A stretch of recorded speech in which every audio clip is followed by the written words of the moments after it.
A lot of you have probably heard of the Tacoma Narrows Bridge, better known as Galloping Gertie, immortalized on film in its final moments, collapsing when it was only a few months old.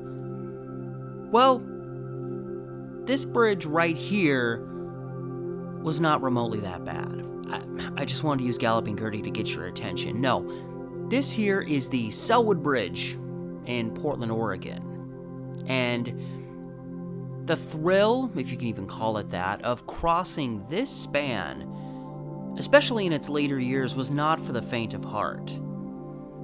Opening to the public on December 15th, 1925, the Sellwood Bridge crosses the Willamette River south of downtown Portland, connecting people from the Sellwood neighborhood and surrounding areas to the west side of the river, near where southwest Portland meets the town of Lake Oswego. At a distance, there's nothing all that off about the bridge's appearance on its first glance, but now take a look up on the bridge itself. Two very narrow lanes of traffic, surrounded on each side by sidewalks only 4 feet wide. I remember driving on this bridge in its later years. Sweaty hands locked on the steering wheel, no room for error. Crossing this thing was a nightmare, no matter how you tried. Bicyclists often had to ride on the thin sidewalks when they were even allowed on the bridge altogether. And crossing it on foot was just as bad, with the rush of vehicles passing within inches of your body. Knowing if they made the slightest mistake, you only had the option of being mashed into the concrete railing or going over the edge down into the river. In a now long-lost video, I remember recording my last time crossing this old thing, probably sometime in around 2015, as the bridge closed down in February 2016 after the present-day bridge was opened.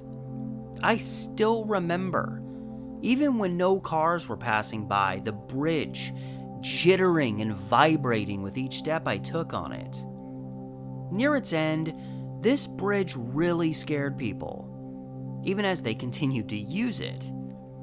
And I used it at my own peril, wondering when everything beneath me was going to just give way.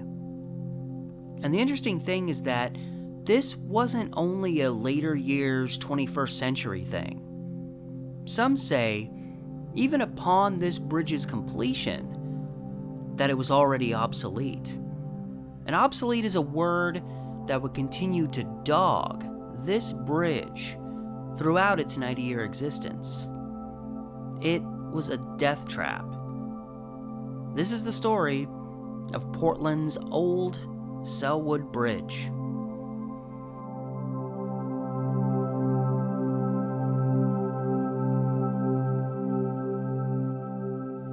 The story of how the Sellwood Bridge came to be is itself a multi-year story, but the concept of a bridge in that area actually dates back at least as far as 1901. With the city of Portland in its early stages of planning what would become the highly successful Lewis and Clark Exposition of 1905, they were trying to establish where to hold this summertime event. The southeast Portland neighborhood of Sellwood threw their hat into the ring, touting its charm and riverside presence. An artist's rendering of what the expo would look like if it were held in Sellwood included a bridge, with the purpose of bringing visitors by streetcar across from the west side of the river.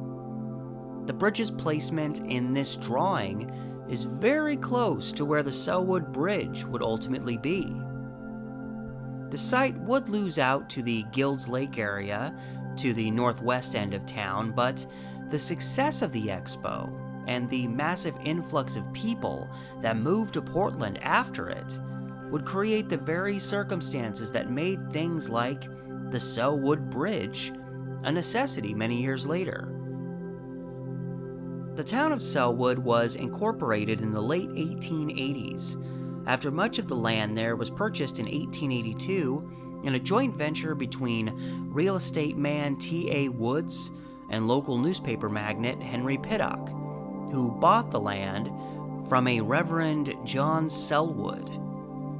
They quickly sought to sell lots and convert the area into a charming riverside community that would be annexed into the city of Portland in 1893. The area has always had a strong historical vibe to it, from its many old houses down to its numerous antique stores. And as the community continued to grow, the voters eventually chose to fund a ferry on the river, which began operations in 1903. The ferry, known as the John F. Caples, was also simply known as the Spokane Street Ferry.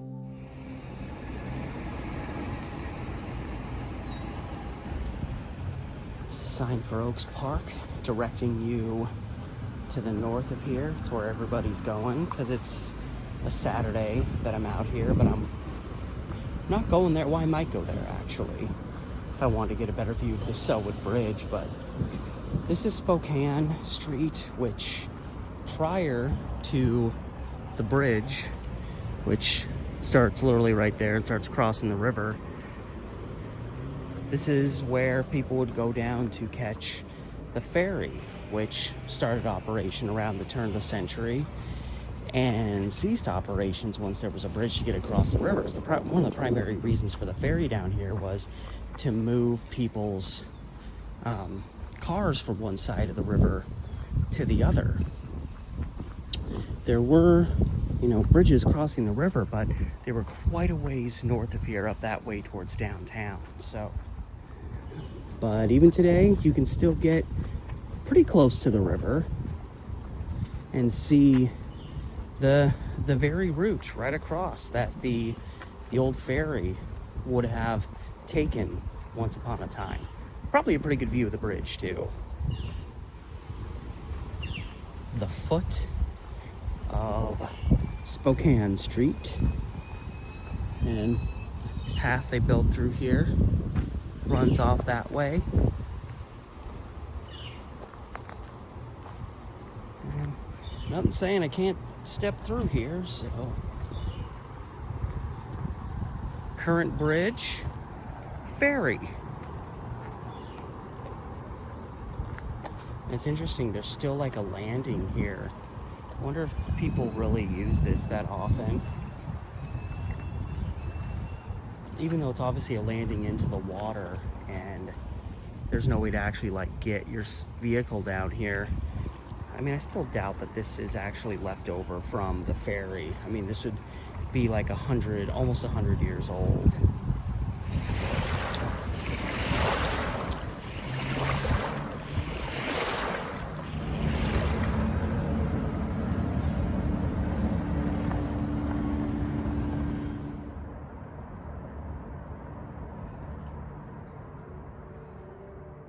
Even with this ferry, by the early 1910s, Sellwood locals were already starting to talk about a bridge. The ferry was cumbersome, and even after only a few years was starting to get run down. Come 1922, Sellwood made its first serious push to make a bridge a reality. While they saw such a thing as the practical next step, Portland city personnel were resistant to the idea, still thinking of Sellwood as a small, sparsely populated area, clearly not acknowledging surrounding areas that would also benefit from a bridge at that point. Still, the city saw it as dumping money into something that would only benefit a limited few. Nevertheless, Sellwood locals persisted, and by the summer of 1922, the first plan for a bridge had its funding set at roughly $1 million. But quickly, this amount would be deemed too steep, as the city was looking into constructing 3 more bridges at this time. The early to middle 1920s can be seen as the third period of mass bridge construction in Portland along the Willamette.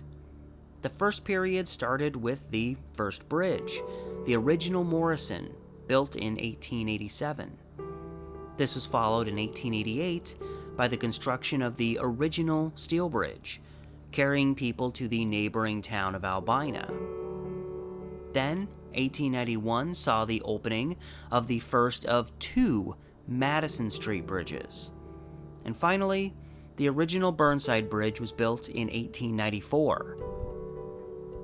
The second period of bridge construction occurred during the early 1910s, beginning with the construction of the Hawthorne Bridge in 1910, replacing the second Madison Street Bridge. Then, in 1912, the second and current version of the Steel Bridge was built. And then the following year, 1913, the Broadway Bridge was built. And in this third period of bridge construction, along with Sellwood's efforts to obtain a bridge, the 1894 Burnside was in dire need of a replacement. The city was also hoping to erect a bridge in the northern community of St. John's, a bridge that would finally open in 1931, as well as another bridge a little south of where the Hawthorne was located. This would ultimately become the Ross Island Bridge, opening in 1926. The original plan for the Sellwood Bridge first appeared in newspapers in March of 1922, complete with a detailed drawing of what this bridge would look like, far more ornate than what was ultimately built. This steel arch bridge would be about 1,798 feet long and cost approximately $400,000. One interesting detail about this first bridge is that while the bridge would ultimately run along busy Tacoma Street, the initial plan had things going a little differently.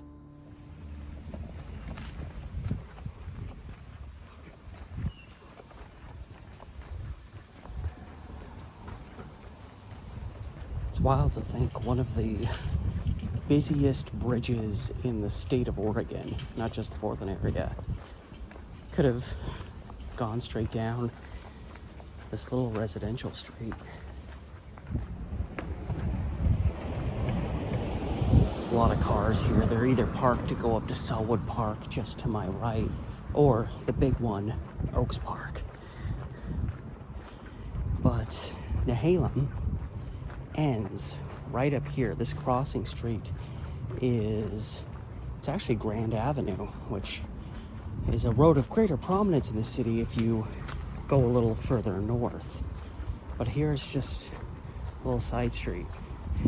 And right at this intersection, this is where the bridge technically would have started. It would have started elevating off the ground, and you can even see just past where the street ends, you can see just a little ways off here that the land kind of starts to dip a little bit. You can see the land immediately starts to drop off. So right here is where the bridge would have initially elevated from the ground and crossed the river. But instead, it ultimately was built on the south side of Spokane Street, which is this next street, which is where the ferry was located. So it was ultimately built one block south of there instead of one block north, which is where Nehalem was.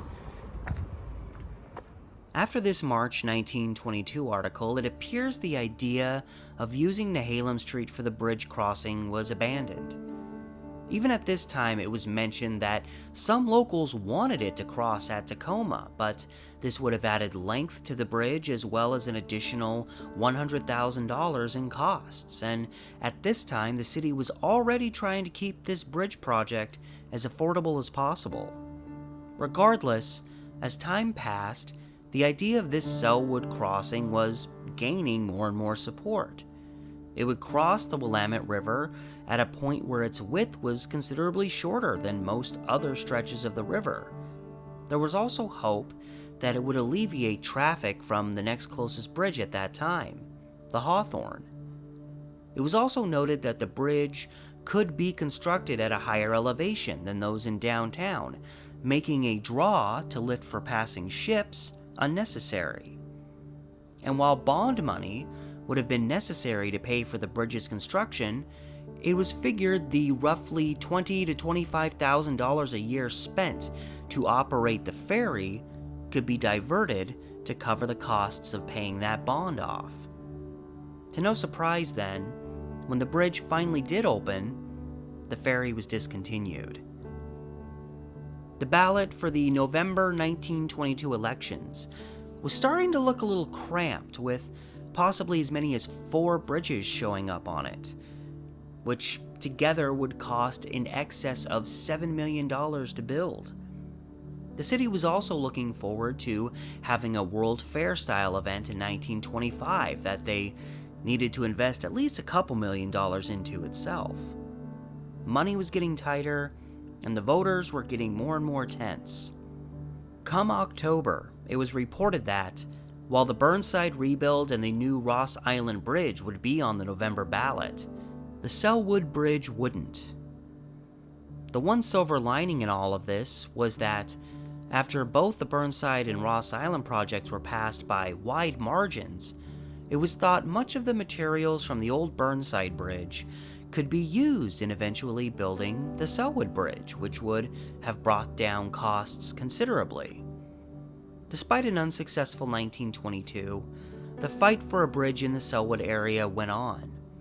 By the end of the summer 1923, a plan was put forward to build a bridge using some of the Burnside's materials, with the whole project costing roughly $350,000. This time around, this project made the ballot for a November election and passed soundly, with 28,652 yes votes to only 10,708 no votes. Thus, at the dawn of 1924, the city of Portland had 3 bridge projects in the works. This is where things got a little sketchy. The Multnomah County Commission opened up these projects for construction firms to bid on, and despite there being 3 total projects, there were only 2 bids made. The first proposal was to make all 3 bridges a joint project, wherein 3 different construction firms would be brought on, 1 for each bridge. Along with this bid came the recommendation that the bridges would be designed by the firm of Hedrick and Kremers, headed by designers Ira G. Hedrick and Robert E. Kremers. The second bid was made only to work on the Burnside Bridge. Thus, no one firm stepped forward to just make the Ross Island or the Sellwood. Ultimately, the commission went with the first bid, which combined all 3 projects together under one design firm. This was met with some criticism by locals who felt just replacing the Burnside Bridge should have been the primary focus. The whole thing seemed a little fishy, namely the fact that hardly anyone made a bid on these projects.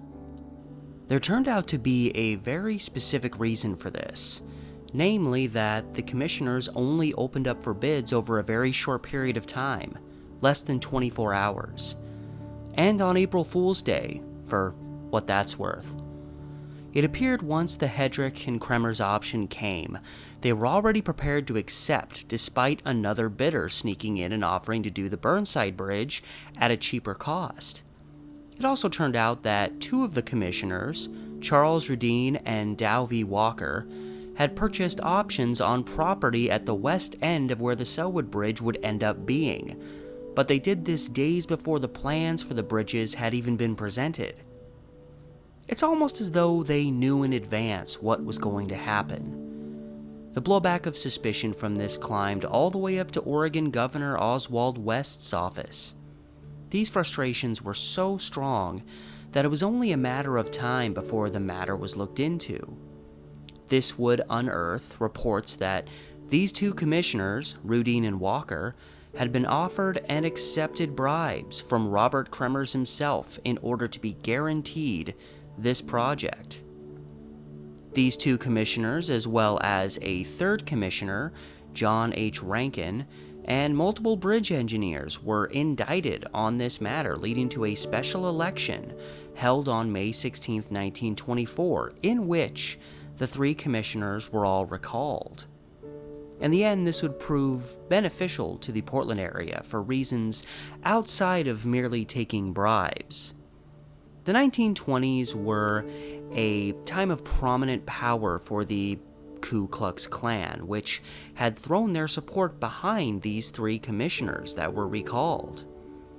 This removed a potential place of influence for the Klan in the city, and fortunately, much of their influence in the area faded away over the next few years. Considering this scandal, it makes sense and is worth noting that in later workings on these projects, we still see Ira Hedrick mentioned, but not Robert Kremers. Later, both Rudine and Walker would be found not guilty on charges of malfeasance while in office, grafting, and bribery, both released after direct verdicts given by the presiding judges in their cases. A little fishy if you ask me. When this scandal broke, it set everything back slightly. Not only did 3 new commissioners need to be appointed, but there were serious problems with these bridge projects going forward. To no surprise, only 4 days after being appointed, these new commissioners threw out the contracts for these projects. This commission wanted to go in a new direction. Namely, they wanted to hire an already established bridge expert to examine the design work as it had been done to that point and figure out the best path going forward. And they managed to get one of the best. Gustav Lindenthal, born in what is today the Czech Republic, came to America and quickly established himself in the bridge business. By the early 1880s, he was designing several bridges in Pittsburgh, Pennsylvania, and from there, he would go on to New York, where he would continue to make his mark. He was a nationally renowned bridge engineer long before Portland came calling. By 1924, Lindenthal was 74 years old, but dove right into the opportunity to be involved in the construction of multiple Portland bridges. On July 11, 1924, he signed his contract, making him the official overseer to the Burnside, Ross Island, and Sellwood Bridge projects. Upon taking over the project, it became Lindenthal's job to analyze the prior work done by Hedrick and Kremers. When it came down to the Sellwood project, he made some changes, most of which were very small. He was also adamantly against using the remains of the old Burnside Bridge on this new one, and in the end, only some girders from that old one were actually used in the construction of the Sellwood Bridge. Lindenthal wanted to use a Warren deck truss in the construction of the bridge, which can be seen in its steelwork. With the dawn of 1925, the objective was to have the bridge completed by the end of the year, working within a schedule of completing the bridge within 250 days.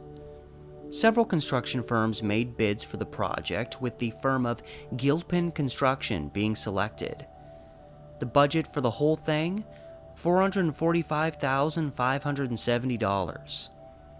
Despite not being well received by many others, Lindenthal supported a fixed 4-span bridge with a continuous truss, supported by 5 piers.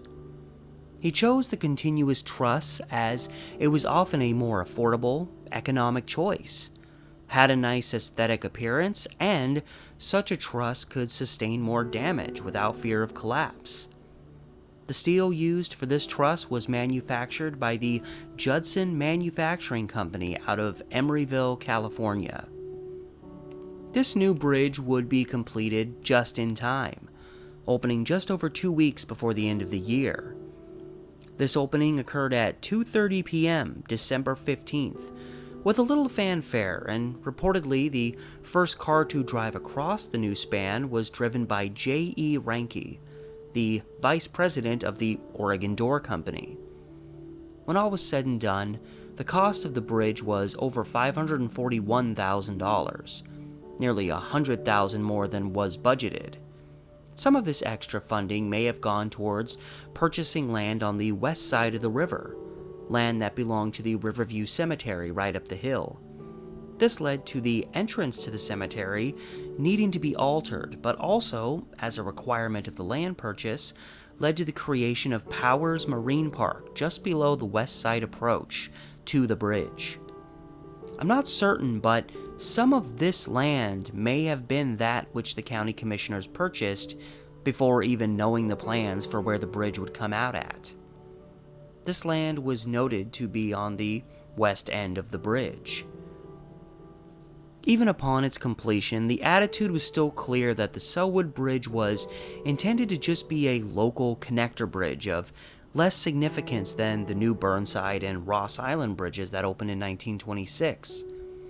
These two bridges were much wider by comparison, allowing for something the Sellwood was not able to handle: streetcar tracks. Sure, with these two bridges being in the downtown area, it did make sense that they were built to handle more traffic, but the narrow, nearly claustrophobic state of the Sellwood Bridge shows how little was truly expected of it. When the bridge opened, it was deemed it could handle up to 15,000 cars a day to avoid overuse and traffic congestion. By 1970, it was doing more than 21,000 cars a day. Its narrow sidewalks and total lack of shoulders to pull off onto in an emergency only verified further how insignificant the city of Portland felt this bridge was. And yet, ultimately, the Sellwood Bridge would become one of the most traveled on bridges, not just in Portland, but in the state of Oregon. So what did the city miss? Only the best for my viewers. So here's kind of what happened. Okay, so you've got the Willamette River. You got downtown Portland right here. It's got, multiple bridges. It's the downtown area. By the end of 1926, with the addition of the redone Burnside Bridge, as well as the opening of the Ross Island Bridge, which is the southernmost bridge in the downtown area. A lot of bridges through here. And eventually, decades later, the Markham Bridge crosses here when I-5 is created, and a little later than that, the Abernathy Bridge crosses the river for I-205. And in addition, before that, there was a little historic kind of arch bridge in Oregon City right here. Now, the distance from Ross Island to these bridges down in Oregon City through here, that is about 10 miles.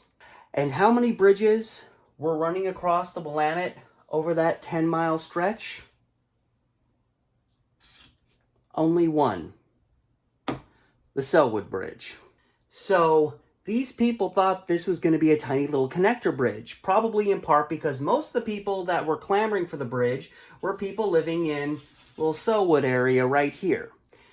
However, all through here is residential. This is all through here. You got Lake Oswego, you got Southwest Portland, you got Milwaukee here, and all of these people through here, this marker is terrible. A lot of the people through these areas are going to choose to use the Sellwood Bridge over others out of the inconvenience of having to travel all the way down to Oregon City just to get somewhere over here.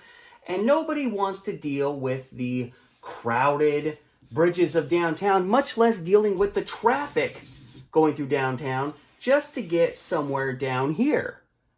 So not only were there going to be a lot more people using the Sellwood Bridge than was thought, it wasn't just the residents of Sellwood, but it was even people way out here that were more likely to go beeline it to Sellwood than to go up and deal with the clutter of Portland or to go all the way down to Oregon City, especially, again, if they needed to get somewhere in this area.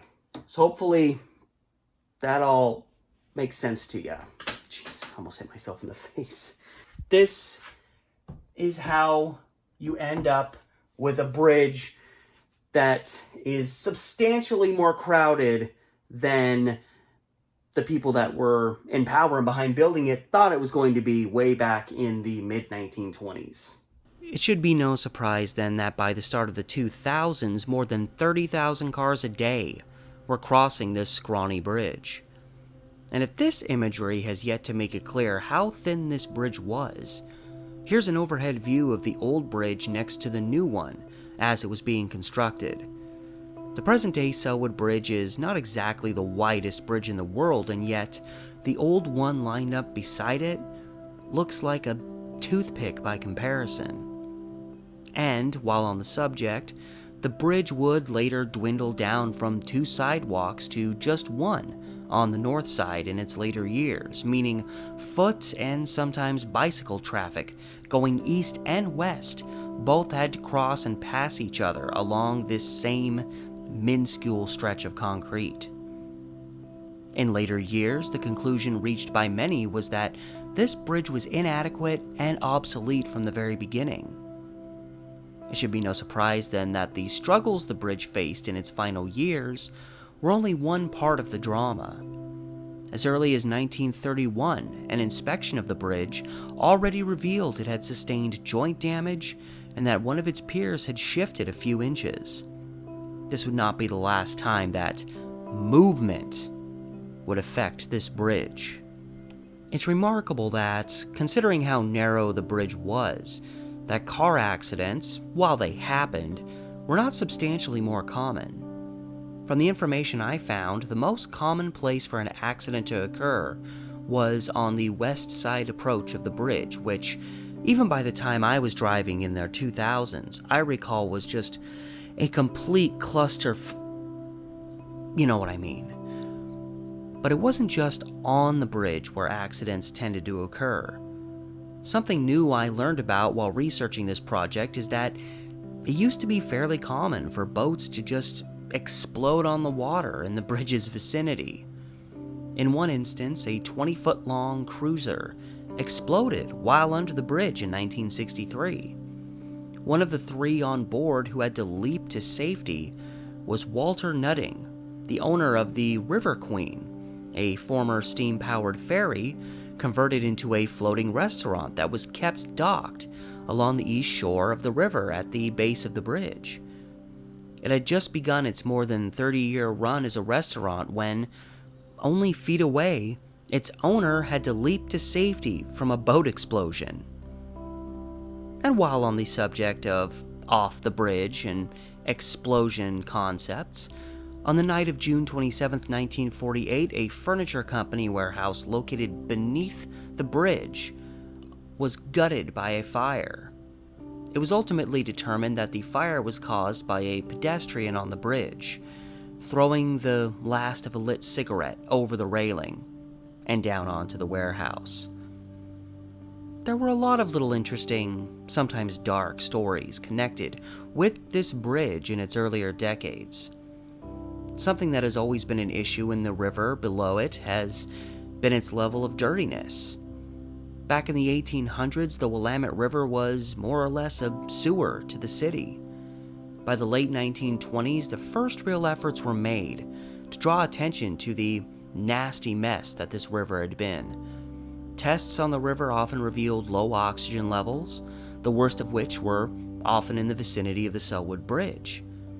In fact, in 1938, Portland's mayor, Joseph Carson, threw on a diver's suit and plunged into the water near the bridge to see things for himself.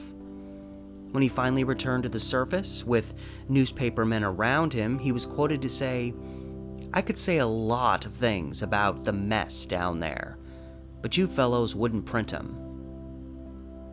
And that's just one of several stories. January 10th, 1940, a 15-year-old girl was grabbed off the streets of town by a man who drove her down to the secluded surroundings of Powers Marine Park beneath the bridge. Fearing her fate, the girl took off, diving into the river and disappearing into the darkness. My guess is she was hiding behind one of the bridge's piers. Despite it being the dead of winter and frigid waters, the girl managed to stay out there long enough until the man left. Mystery did not elude the area of this bridge either.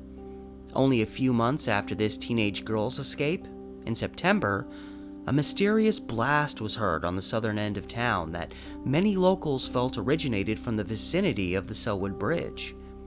At least 40 men were sent down to investigate the area, but found no resolution as to the cause of the blast.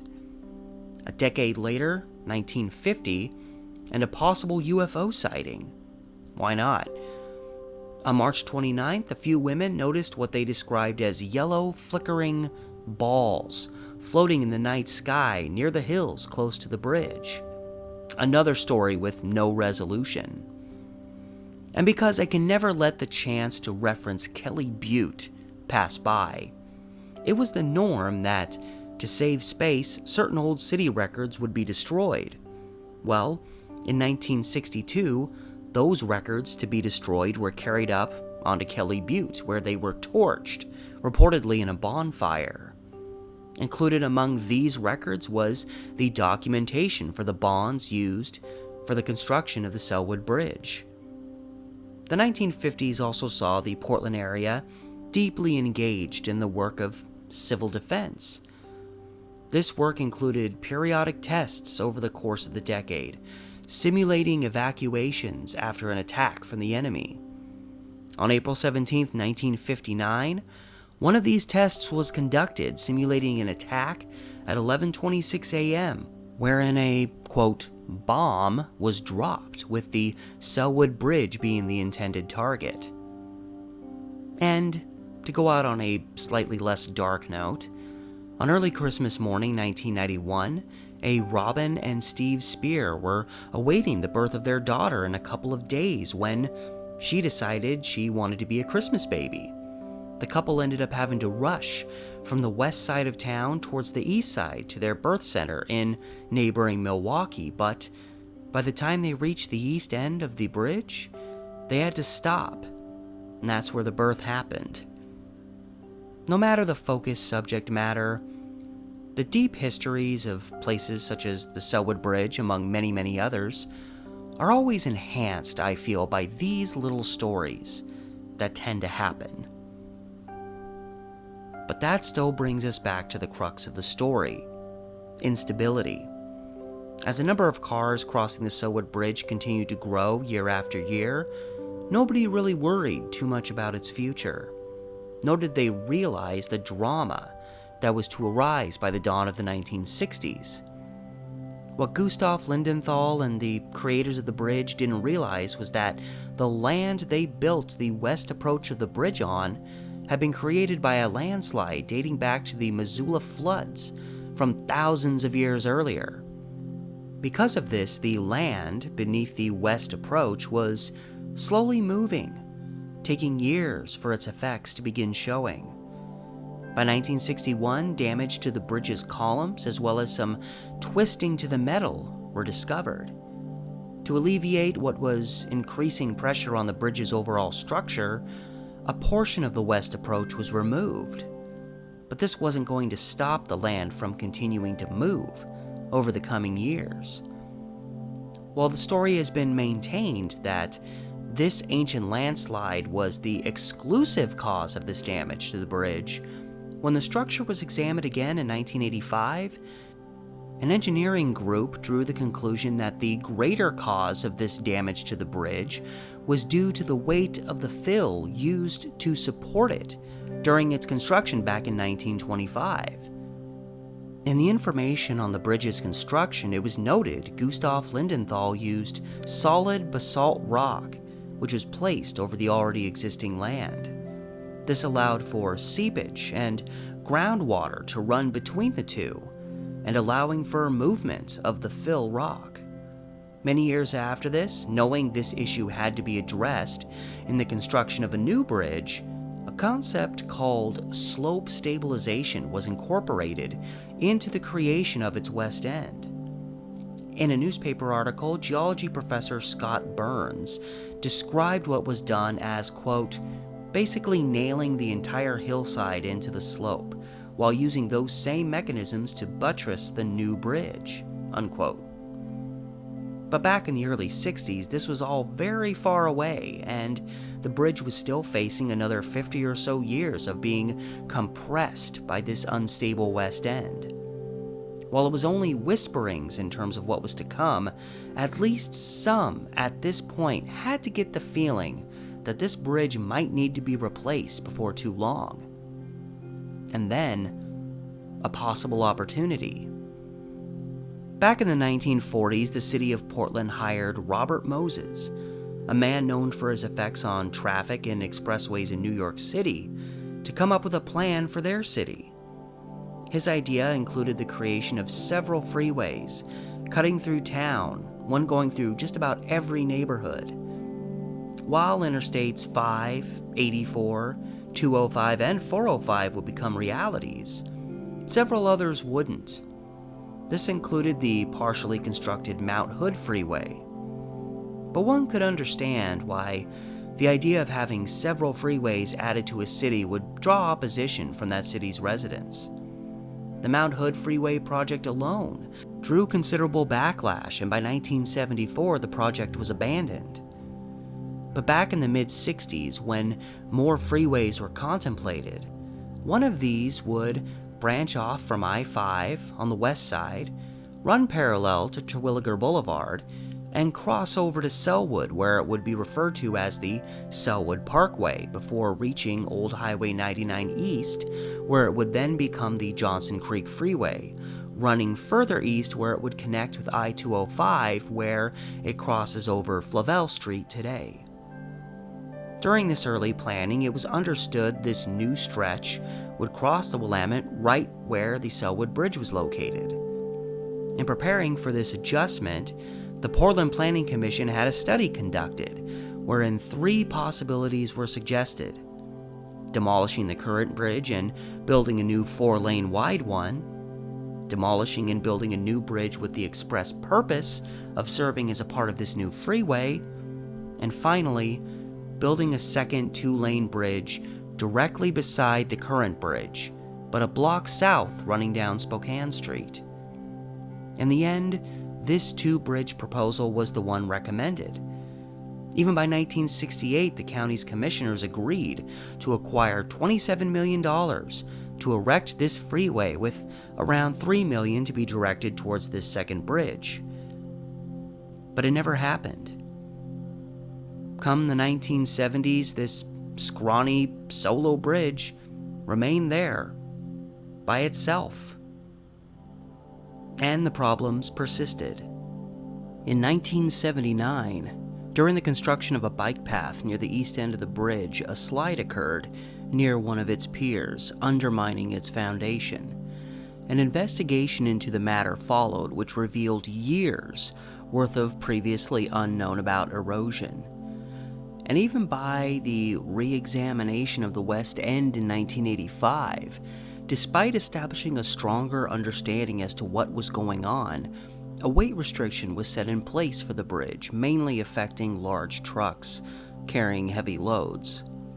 By 2004, with the bridge's ongoing deterioration, an even greater weight restriction was put on it, diverting large trucks and cutting bus services across it. But it wasn't only the vehicular traffic that was being altered. In 1988, new light poles were put on the bridge, which stuck out onto the sidewalk, making it even more treacherous. At this time, signs were posted on each side of the bridge, instructing bicyclists to get off and walk their bikes across it.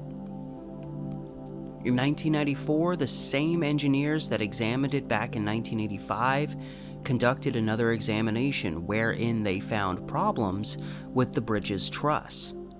They also found that recent repair work done on the bridge was already starting to break down. The bridge was just breaking more and more under the daily overabundance of vehicles crossing it, and the band-aid solutions that had been done were only going to help it to a small extent.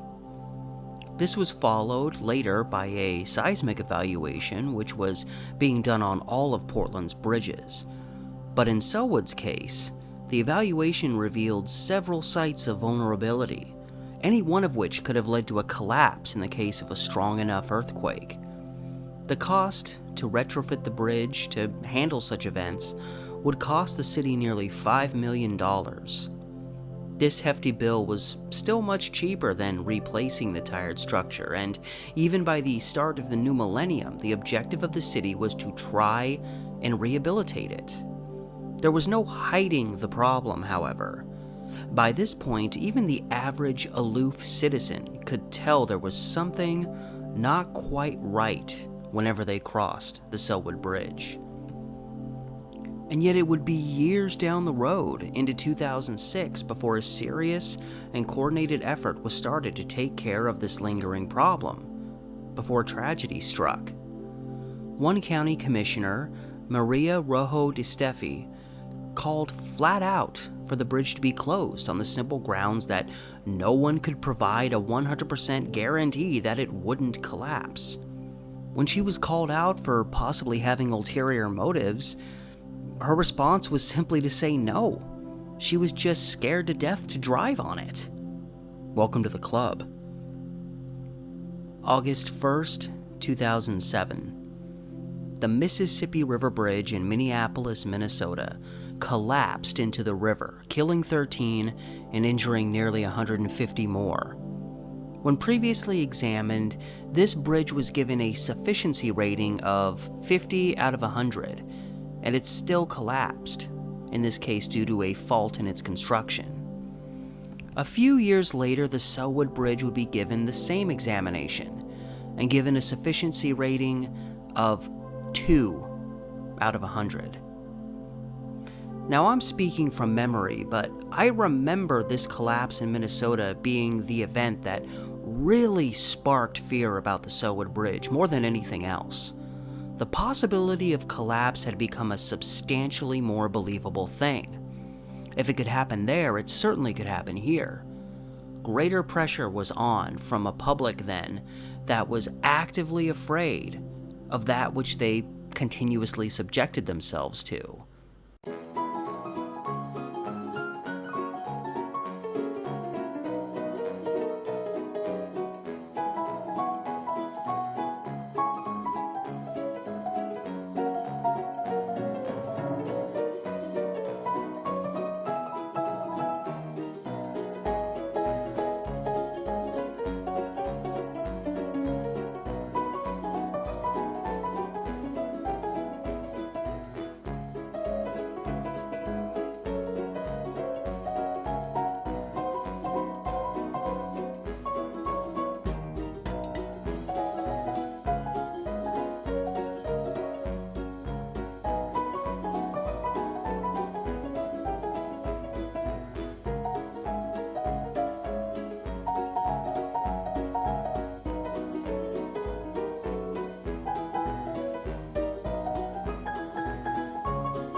By the end of the 2000s, it was becoming more and more clear that saving this dying structure was no longer an option. And the greatest obstruction to a new bridge? Money, as usual. In the summer of 2009, Multnomah County began considering a vehicle registration fee that would help fund this new bridge. This fee would end up charging everyone with a car in the county an extra $38 on top of what they had to pay on a 2-year registration. Nearby Clackamas County put a similar $5 fee on a May 2011 ballot, as the bridge was frequently used by those residing in that county. While this may have made sense on the surface, Clackamas residents were not exactly fond of the idea of helping fund a bridge in another county, and this fee was rejected handily by the voters. As the funds were being collected, the outline for a new bridge was set, which would be built in place of the old one. The obvious need, by comparison, was greater width, which was set to occur, allowing for shoulders on this new bridge, bike lanes, and much wider sidewalks.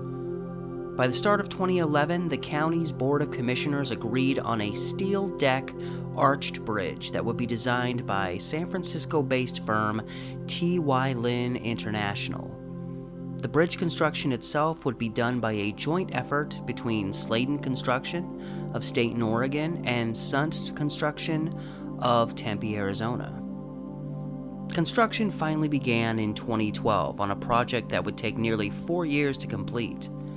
One of the first parts of the project was making space for the new bridge while still giving commuters the option of traveling through there.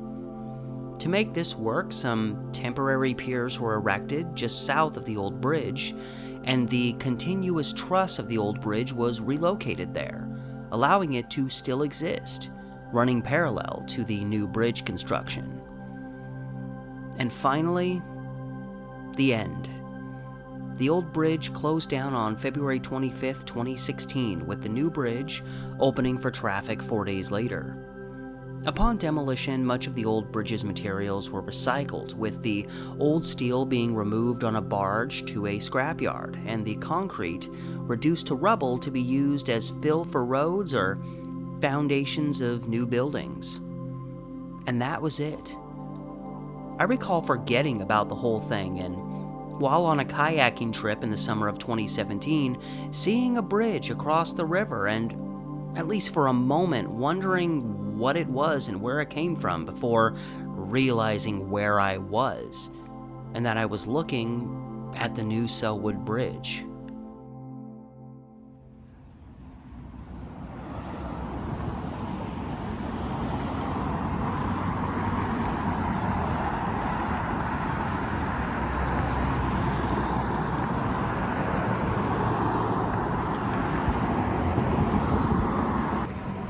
This is cool. They have, the plaque for the bridge is here now with, pertinent names and whatnot. But they have the old one down below it.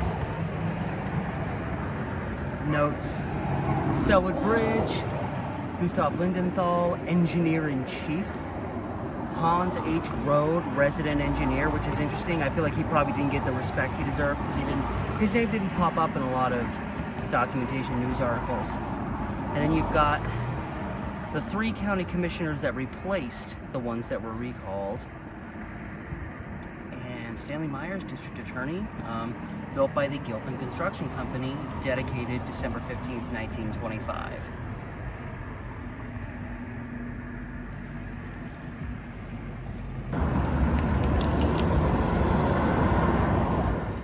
Little added history while I'm up on the bridge. The East Side Lumber Company, built 1902, and according to this little piece of information here, says the first Sellwood Bridge was designed to cross at the site of the East Side Lumber Complex, shown below. Right here. Yeah, because this was all like industrial.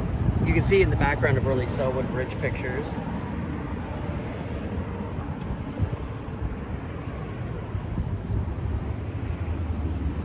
And it says the first version, so I'm wondering if that was the one that they originally had set to cross Nehalem, which would be like a little bit more over here. I don't know for certain.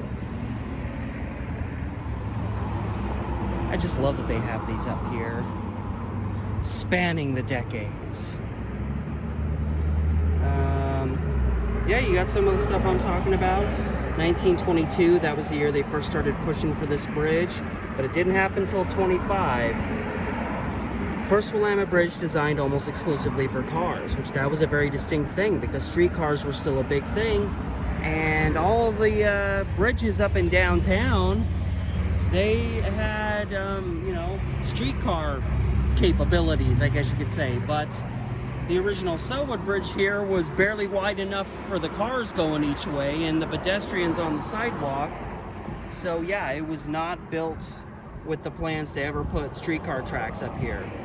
Which is interesting because they built this one wide enough that if, they desired to, some point in the future, they could run, not streetcar tracks, but like, tracks maybe from a Max line or something through here. That'd be pretty rough to happen. I don't know how you'd get the tracks down to here and how you'd get them off that way through Sellwood without demoing a lot of stuff and pissing a lot of people off, but you never know. And here's one of the pictures. It says newly constructed, but yeah, right there. This ain't done yet. I feel like constructed is a little bit of, you put your cart before your horse there. And just for a frame of reference, you see the sidewalk, it stretches all the way out there. The original Sellwood Bridge, I'm pretty sure the sidewalk would have gone from here to like not really much beyond here, so it would have been pretty much these two. That's about how wide the sidewalk was. You just had cars just whipping right past you and just no room to breathe. It was horrible.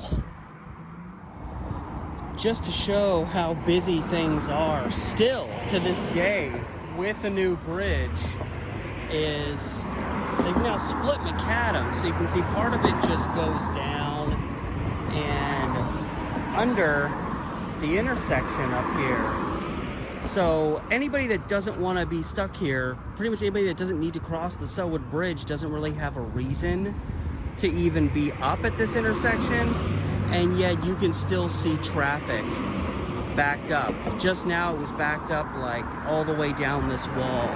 Just vehicles that need to get off to get on the Sellwood Bridge. Like it or not, it's needed.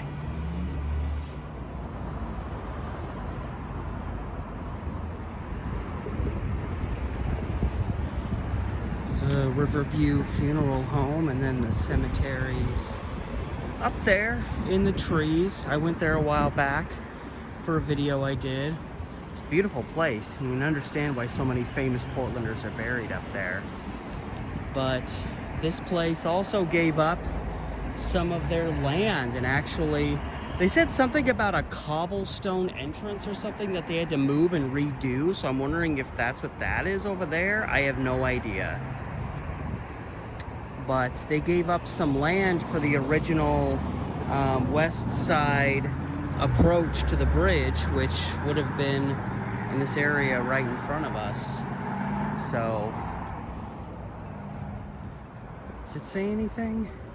I doubt it says anything about the land they gave up. I'm guessing this is more just focused on the funeral home and then the cemetery. Riverview Cemetery. Yep. Here's a fairly famous story. You got some of Portland's most famous people. One of them being William S. Ladd, whose grave was actually robbed from here in 1897. I've always wanted to do a video about that, and probably will at some point. I'll just have to come back out here. But for now, I was looking for anything about the bridge, and I found nothing.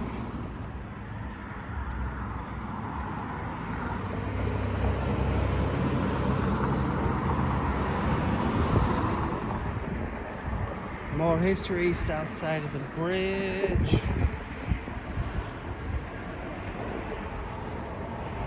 Some of their comparison information for you.